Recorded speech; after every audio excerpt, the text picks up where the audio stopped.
Hello friends, ఎలా ఉన్నారందరూ? బాగున్నారా? Welcome back to our channel. వైశాఖ మాసంలో శుక్లపక్షం అంటే పౌర్ణమి ముందు వచ్చే తదియ తిథిని అక్షయ తృతీయ అని అంటాము. ఈ సంవత్సరం అక్షయ తృతీయ మే 10 శుక్రవారం రోజు వచ్చింది. ఈ సంవత్సరం అక్షయ తృతీయ శుక్రవారం రోజు రావటం వల్ల ఎంతో విశిష్టతను సంతరించుకుంది. అక్షయ తృతీయకు ఎన్నో ప్రత్యేకతలు ఉంటాయి. అక్షయ తృతీయ రోజు చేసే కొద్దిపాటి జపం కానీ, పూజ కానీ, దానం కానీ అక్షయమైన ఫలితాలను ఇస్తాయి. ఇంతటి విశేషమైన రోజు పూజ ఎలా చేసుకోవాలి, ఎటువంటి పనులు చేయటం వల్ల మనకు అమ్మవారి అనుగ్రహం కలుగుతుందో ఈ వీడియోలో తెలియచేస్తాను. అక్షయ తృతీయ రోజు తెల్లవారుజామునే నిద్రలేచి ఇల్లు వాకిళ్ళు శుభ్రం చేసుకోవాలి. తలస్నానం చేసుకుని ఉతికిన బట్టలు ధరించాలి. ఈరోజు ఎరుపు లేదా పసుపు రంగు వస్త్రాలను ధరిస్తే మంచిది. ముందుగా గుమ్మాలకు తోరణాలు కట్టుకొని గడపలక్ష్మిని పూజించి తరువాత ఇంట్లో ఈశాన్యంలో ఒక పీఠం ఏర్పాటు చేసుకుని లక్ష్మీనారాయణులను కానీ లక్ష్మీ కుబేరులను కానీ పూజించుకోవాలి. పీఠాన్ని ఏర్పాటు చేసుకునే ముందు ఆ ప్రదేశాన్ని గోపంచకంతో శుద్ధి చేసుకోవాలి. ఈశాన్యం అంటే మరీ ఈశాన్యం కాకుండా కొద్దిగా గ్యాప్ ఉంచి పీఠాన్ని ఏర్పాటు చేసుకోవాలి.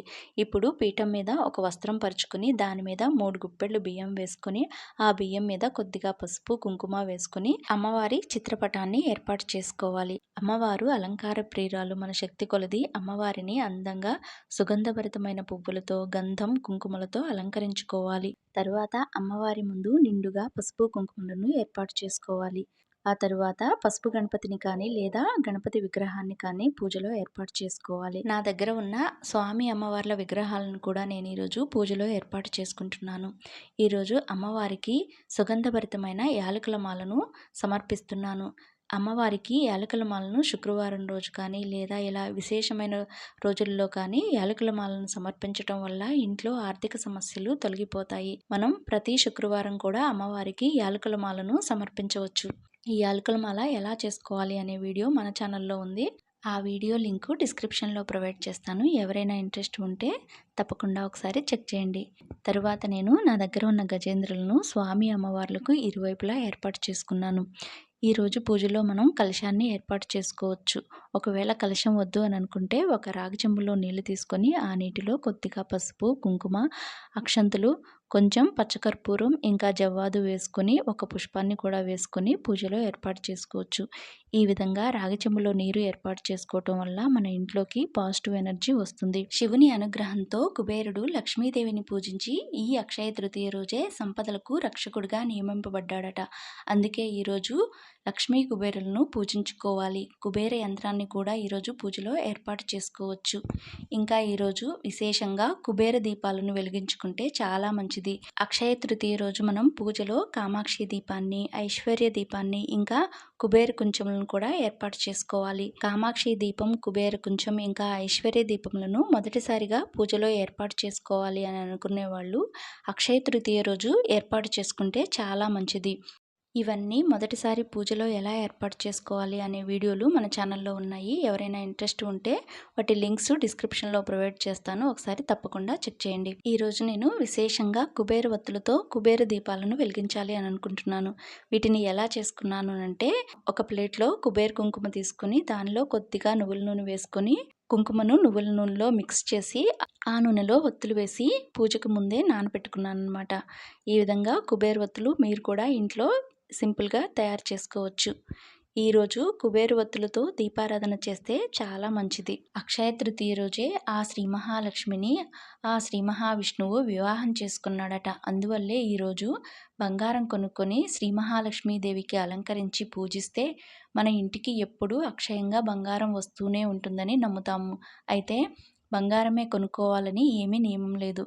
ఒకవేళ బంగారం కొనుక్కోలేనప్పుడు అక్షయ తృతీయ రోజు ఆ శ్రీ మహాలక్ష్మికి ప్రీతికరమైన కమలం గింజలు, చిట్టి గాజులు, గోమతి చక్రాలు, శ్రీఫలం, గురువిందలు, లక్ష్మీ గవ్వలు, పసుపు కొమ్ములు, చిల్లర డబ్బులు, ఇంకా కల్లుప్పు కానీ ఏవైనా పప్పులు కానీ ఇలా ఏ వస్తువులైనా కొని ఇంటికి తెచ్చుకొని పూజలో పెట్టుకున్నా కూడా అంతే ఫలితం వస్తుంది. అక్షయ తృతీయ రోజు వీటిలో ఏవైనా 7 వస్తువులను 7 కుబేర కుండలలో పెట్టుకొని అమ్మవారికి సమర్పించి పూజిస్తే లక్ష్మీదేవి ప్రీతి చెంది ఇంట్లో స్థిర నివాసంగా ఉంటుందట. అయితే నా దగ్గర కుబేర కుండలు అందుబాటులో లేకపోవటం వల్ల ఈ విధంగా నేను బౌల్స్లో ఏర్పాటు చేసుకున్నాను. అక్షయ తృతీయ రోజు మనం పూజలో ప్రత్యేకంగా అక్షయ పాత్రను ఏర్పాటు చేసుకోవాలి. ఏ ఇంట్లో అక్షయ పాత్ర ఉంటుందో ఆ ఇంట్లో దేనికి లోటు ఉండదు.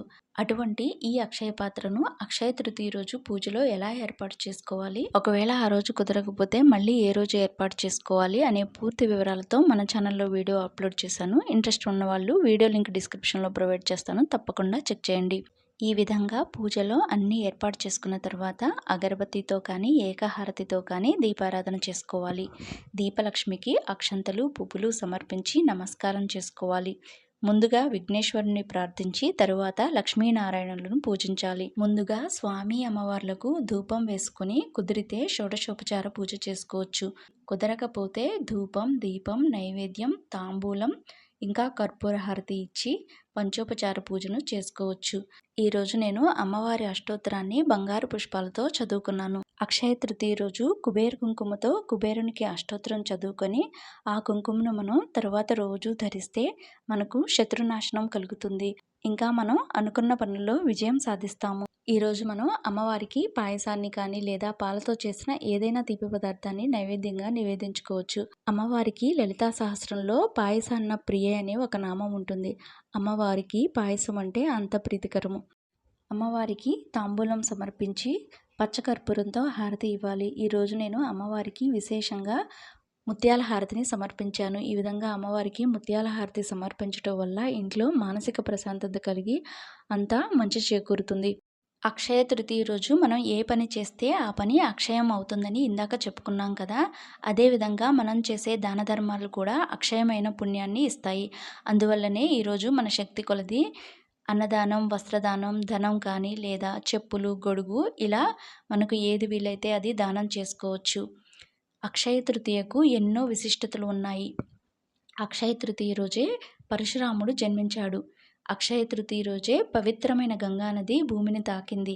ఇంకా ఈ రోజే కృతయుగం మొదలైంది. అక్షయ తృతీయ రోజే వ్యాస మహర్షి మహాభారతంని వినాయకుని సహాయంతో వ్రాయటం మొదలుపెట్టిన రోజు. ఇంకా ఆదిశంకరులు కనకధార స్తోత్రం చెప్పిన రోజు కూడా ఈ రోజే. ఇంకా ఈ రోజే అన్నపూర్ణాదేవి తన అవతారంని స్వీకరించారు. ఈ రోజే వనవాసంలో ఉన్న పాండవులకు సూర్యభగవానుడు అక్షయ పాత్రను ప్రసాదించాడు. ఒరిస్సాలోని పూరీ రథయాత్ర సంబరాల కొరకు నిర్మించే రథ నిర్మాణం జరిగింది కూడా ఈ రోజే. ఇంకా ఈ రోజే ద్రౌపదిని శ్రీకృష్ణుడు దుశ్శాసనుడి బారి నుండి కాపాడింది కూడా. ఇన్ని విశేషాలు ఉండటం వల్లనే అక్షయ తృతీయ అంత పరమ పవిత్రమైన రోజు.